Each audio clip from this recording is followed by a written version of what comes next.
Honeymoon পিরিয়ডেই গুরুত্বপূর্ণ আইনি বিষয় নিয়ে ব্যস্ত সময় পার করতে হবে নবগঠিত বিএনপি সরকারকে, এমন পর্যবেক্ষণ আইন এবং সংবিধান বিশেষজ্ঞদের। আর জুলাই সনদ বাস্তবায়নে গড়িমসি করলে সংসদের ভেতরে বাইরে আন্দোলনের হুঁশিয়ারি জামায়াতের আইনজীবীদের। তবে নোট অফ ডিসেন্ট সহ আইনি বিষয়গুলোর ভবিষ্যৎ নির্ধারণে তারেক রহমানের নেতৃত্বে আইনি কমিটির প্রস্তুতি রয়েছে বলে জানিয়েছেন বিএনপির আইনজীবীরা। মিজান আহমেদ, আপনাকে স্বাগত। যেটা নিয়ে সবচেয়ে বেশি আলোচনা আমি করতে চাই, আপনি নিশ্চয়ই এটা খেয়াল করে থাকবেন, এই যে সরকারটি যাচ্ছে সেই সরকারটি কিন্তু একটা কথা বলেছিল বহু আগে, যে ঢালাও মামলা হয়েছে 5ই আগস্টের পরে, সেটি নিয়ে একটা রিকনসিলিয়েশনের কথা ছিল। বলা হয়েছিল যে অনেকে ঢালাওভাবে নাম দেওয়া হয়েছে, সেই রিকনসিলিয়েশনটা তারা করে দেয়নি। এখন বিএনপি সরকার এসে যদি করতে যায় তখন নানা ধরনের অভিযোগ আসতে পারে। আপনার কি মনে হয়?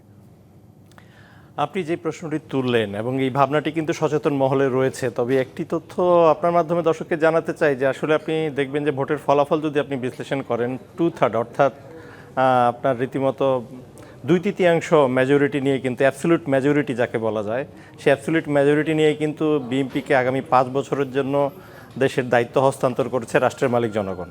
সেক্ষেত্রে কিন্তু এই বিষয়গুলো আইনশৃঙ্খলা রক্ষাকারী বাহিনীর এই যে বিষয়গুলো, তারেক রহমান তার ভোট দেওয়ার পরেই কিন্তু তিনি প্রথম বলেছেন যে 100 দিনের টার্গেটে তার টপ প্রায়োরিটির বিষয়টি হবে আইনশৃঙ্খলা পরিস্থিতির উন্নতি। আর আইনশৃঙ্খলা পরিস্থিতির উন্নতি যদি করতে হয় সেক্ষেত্রে অবশ্যই যে এই গণমামলা বা আপনার ধরেন অন্যকে মামলায় নাম যুক্ত করে তার থেকে অর্থ আত্মসাতের যে অপচেষ্টা, যেটা এই গণমামলার মধ্যে স্পষ্টতই দেখা গিয়েছে, সে বিষয়টিতে অবশ্যই নজরে আনা হবে, এতে কোনো সন্দেহ নেই।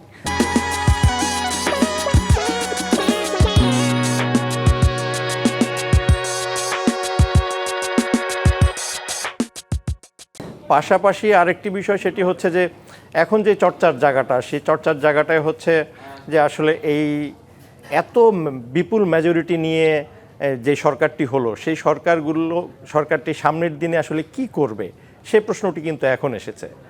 এই ক্ষেত্রে আইন বিশেষজ্ঞদের যে মতামত সেটি হচ্ছে যে প্রথম 30 দিনের মধ্যেই যে 18 মাসে অন্তর্বর্তী সরকার যে 116টি অধ্যাদেশ জারি করেছে, পাশাপাশি 14টি দ্বিপাক্ষিক চুক্তি করেছে, এগুলো টেবিলে এনে চুলচেরা বিশ্লেষণ করা হবে এবং চুলচেরা বিশ্লেষণ করে এগুলোকে রেটিফাই করতে হবে। কারণ এগুলোকে রেটিফাই করার মধ্য দিয়েই যে নির্বাচনের প্রক্রিয়ার মধ্য দিয়ে বিএনপির রাষ্ট্র ক্ষমতায় আসা, সেই প্রক্রিয়াটিরও বৈধতা চলে আসবে।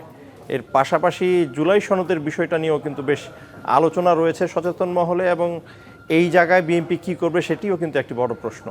তবে দেখার বিষয় হচ্ছে এই ক্ষেত্রে বিএনপি নতুন একটি রাজনীতির যে সূচনা করেছে তার লক্ষণ কিন্তু স্পষ্টতই দেখা যাচ্ছে। ভবিষ্যতে সিদ্ধান্ত তারা কী নেবে সেটি অনুমান করা গেলেও এখন যেটি দেখা যাচ্ছে যে বিজয়ী হয়েও পরাজিত জোটের নেতাদের সাথে যে বাসায় গিয়ে সাক্ষাৎ করা, অর্থাৎ যে বিগত সময়ে আমরা দেখেছি অ্যাবসলিউট মেজরিটি নিয়ে কোনো পার্টি যখন ক্ষমতায় আসতো তারা একলা চলো নীতিতে হাঁটতো, কিন্তু সে তা থেকে বেরিয়ে এসে সবাইকে নিয়ে যে এগিয়ে যাওয়ার যে একটি সুবাতাস তিনি দিলেন।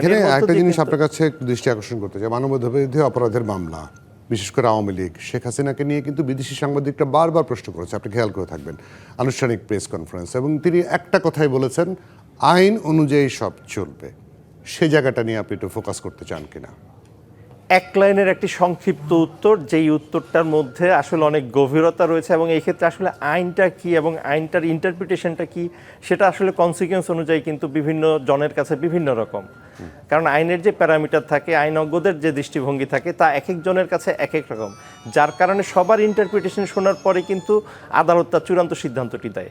এক্ষেত্রে তিনি আসলে ওই একটা শব্দের মধ্যে তিনি যেটি বলতে চেয়েছেন যে পরিপূর্ণ যে আইনি কাঠামো রয়েছে, সেই আইনি কাঠামোই আসলে দণ্ড এবং দণ্ড কার্যকরের ক্ষেত্রে যথাযথভাবে অনুসরণ করা হবে। কারণ যদি অনুসরণ করা না হয়, আমরা বিগত সময় অনেক প্রেসিডেন্টস রয়েছে যে যথাযথ আইনি প্রক্রিয়া অনুসরণ না করার কারণে অনেক সর্বোচ্চ আদালতের অনেক সিদ্ধান্তই কিন্তু পরবর্তীতে তির্যকভাবে সমালোচিত হয়েছে, এবং সেগুলো নিয়ে পরবর্তী পর্যায়ে অনেক বিচারপতিদেরই কিন্তু অন্য ধরনের ক্ষোভ কিংবা বিভিন্ন মতামত দেওয়ার সুযোগ তৈরি হয়েছে।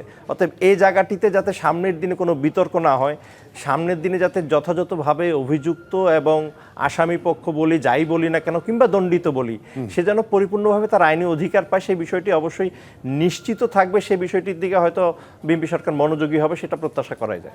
একদম পরিষ্কার। মিজান আহমেদ, অনেক ধন্যবাদ। আমাদের সিনিয়র রিপোর্টার মিজান আহমেদ ছিলেন বার্তা কক্ষ থেকে।